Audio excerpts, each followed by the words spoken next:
तो hello dear students and friends, आज की इस वीडियो में बात करने वाले हैं State Bank of India SBI apprentice recruitment 2023 के बारे में। तो इस वीडियो में बताएंगे आपके इस अप्रेंटिस के रिगार्डिंग आपके सिलेक्शन प्रोसेस कैसे होने वाले हैं, एज लिमिट क्या रखा गया है और एग्जामिनेशन में आपको क्या होंगे, एग्जामिनेशन पैटर्न क्या रहने वाला है, सैलरी क्या मिलेगी आपको, अप्रेंटिस के फायदे क्या होंगे, तमाम जानकारी आपको हम यहाँ पे देने का प्रयास करेंगे। तो वीडियोस पे बने रहिएगा और कंप्लीट वीडियोस को वॉच कीजिएगा। और वीडियो यदि अच्छा लगे, इन्फॉर्मेटिव लगे तो वीडियोस को जरूर लाइक करें, चैनल को जरूर सब्सक्राइब कीजिएगा। तो आइए बढ़ते हैं इस वीडियोस को और जानते हैं इस वीडियोस के बारे में कंप्लीट इन्फॉर्मेशन को। तो चलिए स्टूडेंट्स, बात करते हैं यहाँ पे सबसे पहले इंपॉर्टेंट डेट्स के बारे में। आपका 1/9/2023 से फॉर्म भरना स्टार्ट हुआ है। 21/9/2023 तक फॉर्म भरने का लास्ट डेट है। फी पेमेंट का लास्ट डेट भी 21/9/2023 है। एग्जामिनेशन का जो डेट है टेंटेटिव अक्टूबर से नवंबर के बीच में रखा गया है। एडमिट कार्ड आपकी एग्जामिनेशन से पहले आ जाएंगे। उसके लिए आप हमारे चैनल से जुड़ सकते हैं, जो कि आपका टेलीग्राम चैनल है, जो कि लिंक आपका डिस्क्रिप्शन बॉक्स में दिया गया है। डिस्क्रिप्शन बॉक्स में डिफेंस ट्यूटर जॉब ऑपरेटर के नाम से चैनल है, आप उससे जाकर जुड़ जाइए ताकि आपको सारे अपडेट्स वहाँ पे मिलते रहते हैं। साथ ही साथ फी की बात करें तो जनरल ओबीसी ईडब्ल्यूएस के लिए 300 रुपये का फी रखा गया है। बाद बाकी सारे कैंडिडेट के लिए कोई भी फी नहीं रखा गया है। फी को आप credit card, debit card, net banking के माध्यम से दे सकते हैं। बात कर लेते हैं यहाँ पे एज लिमिट के बारे में। आपका जो एज लिमिट है वो 1/8/2023 से काउंट किया जाएगा, जिसमें कि मिनिमम एज 20 ईयर होना चाहिए, मैक्सिमम एज 28 ईयर होना चाहिए। और जो एज रिलैक्सेशन मिलते हैं गवर्नमेंट के रूल्स के अनुसार वो यहाँ पे भी दिए जाएंगे। टोटल जो वैकेंसी निकाला गया है वो 6160 पोस्ट पर वैकेंसी निकाला गया है। अलग अलग स्टेट में, अलग अलग जोन में अलग अलग प्रकार की वैकेंसी है। तो अब चलते हैं यहाँ पे सिंपली ऑफिशियल नोटिफिकेशन पे और वहाँ पे जाके आपको बचे हुए तमाम जानकारी को देते हैं। अगर थोड़ी सी बात कर ले हम उससे पहले ऑफिशियल नोटिफिकेशन पे जाने से पहले, तो आप कैटेगरी वाइज वैकेंसी को यहाँ से चेक कर सकते हैं। और इसके लिए सिंपली जो एजुकेशन क्वालिफिकेशन मांगा गया है वो मांगा गया है bachelor degree in any stream in any recognised university of India, यानी किसी भी यूनिवर्सिटी से आपने यदि अपने बैचलर किया है, स्नातक किया है, तो आप इस फॉर्म को भरने के लिए एलिजिबल होते हैं। तो आप देख सकते हैं स्टूडेंट सभी लोग, यहाँ पे आपका ऑफिशियल नोटिफिकेशन ये जारी किया गया है एसबीआई के द्वारा। यहाँ पे हम बात कर लेते हैं यहाँ पे आपके जो अलग अलग प्रकार के स्टेट्स हैं उसमें जो लैंग्वेज बोले जाते हैं उसे और उसके रिगार्डिंग जो कैटेगरी वाइज वैकेंसी है उसके बारे में। सबसे पहले देखिएगा कि स्टेट और यूनियन टेरिटोरी यहाँ पे लिखा गया और यहाँ पे लैंग्वेज लिखा गया। ये लैंग्वेज बताने का यही मतलब है क्योंकि आपके जो एग्जामिनेशन होंगे पहला फेज, उसके बाद आपके लैंग्वेज टेस्ट किए जाएंगे। और लैंग्वेज टेस्ट यानी आप जिस भी स्टेट में फॉर्म भरेंगे उस स्टेट के आपका जो लैंग्वेज होता है वो आपको पता होना चाहिए, ठीक है। वो पर्टिकुलर रीजनल लैंग्वेज पता होना चाहिए। तो वही रीजनल लैंग्वेज यहाँ पे दिया गया है। यदि आप तमिलनाडु के लिए भरते हैं तो आपको तमिल बोलना आना ही चाहिए। मध्य प्रदेश के लिए भरते हैं तो हिंदी बोलना आना ही चाहिए। और कैटेगरी वाइज वैकेंसी आप यहाँ से चेक कर सकते हैं, ठीक है।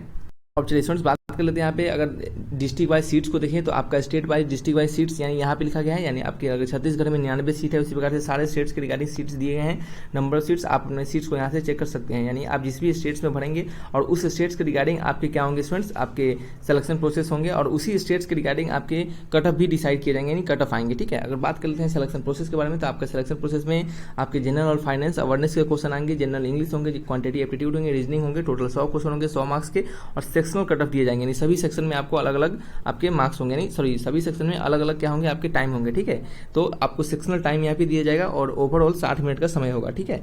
और बात कर लेते हैं यहाँ पे जो लैंग्वेज होंगे वो सभी प्रकार के 13 रीजनल लैंग्वेज में आपके क्या होंगे क्वेश्चंस होंगे, ठीक है।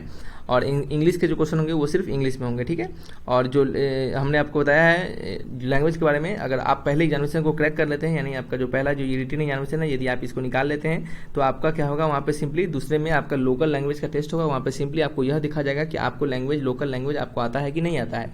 यदि इसमें पास हो जाते हैं तो आपका मेडिकल एग्जामिनेशन होगा, देन फिर क्या होगा आपका सिलेक्शन होगा, ठीक है। बात कर लेते हैं यदि हम सिलेक्शन प्रोसेस के बारे में कि आपका रिटन, फिर आपका टेस्ट होगा लोकल लैंग्वेज का, फिर मेडिकल एग्जामिनेशन होंगे, ठीक है। ये सिलेक्शन प्रोसेस हो गया।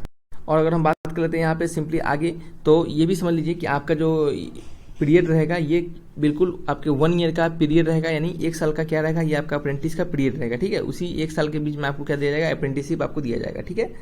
ये सभी चीज़ आपको अच्छे से समझ में आ गया होगा। देन हम आगे बढ़ते हैं और स्टूडेंट्स अब हम समझते हैं यहाँ पे आपके जॉब प्रोफाइल के बारे में कि आपका जॉब प्रोफाइल क्या होगा। यहाँ पे देख सकते हैं जॉब प्रोफाइल में लिखा गया है, यानी आपका जो काम होगा वो क्या करना होगा। तो यहाँ पे लिखा गया है कि अप्रेंटिसशिप जो होंगे वो एक एम्प्लॉय नहीं होंगे बैंक के, ठीक है। वो एक क्या होंगे, कॉन्ट्रैक्ट एम्प्लॉय होंगे। और काम उन्हें सिंपली जो एम्प्लॉय का करना होता है लगभग वही काम करना होगा, वही कागज पत्र का काम रहेगा, पैसा का वही जो लेन देन होता है ये सभी काम रहेंगे आपके वहाँ पे, ठीक है। और नेक्स्ट जो होंगे आपके यहाँ पे आपके जो भी एसबीआई के परमानेंट जो एम्प्लॉय होते हैं उनको जो बेनिफिट मिलता है वो आपको बेनिफिट्स यहाँ पे नहीं दिए जाएंगे, ठीक है। ये सिंपली कहा गया है। 1 ईयर का क्या होगा आपका कॉन्ट्रैक्ट पीरियड होगा, देख सकते हैं the engagement shall be 1 year, ठीक है। 1 ईयर के क्या होंगे, इंगेजमेंट पीरियड होंगे। अगर हम बात कर लेते हैं यहाँ पे आप सैलरी के बारे में, आपका जो सैलरी होगा वो कितना दिया जाएगा। और ये भी याद रखिए कि आपका जो 1 साल में जो छुट्टी गवर्नमेंट के रूल्स के अनुसार मिलते हैं वो आपको यहाँ पे भी दिए जाएंगे। ऐसी बात नहीं कि छुट्टी आपको नहीं मिलेगा, ठीक है।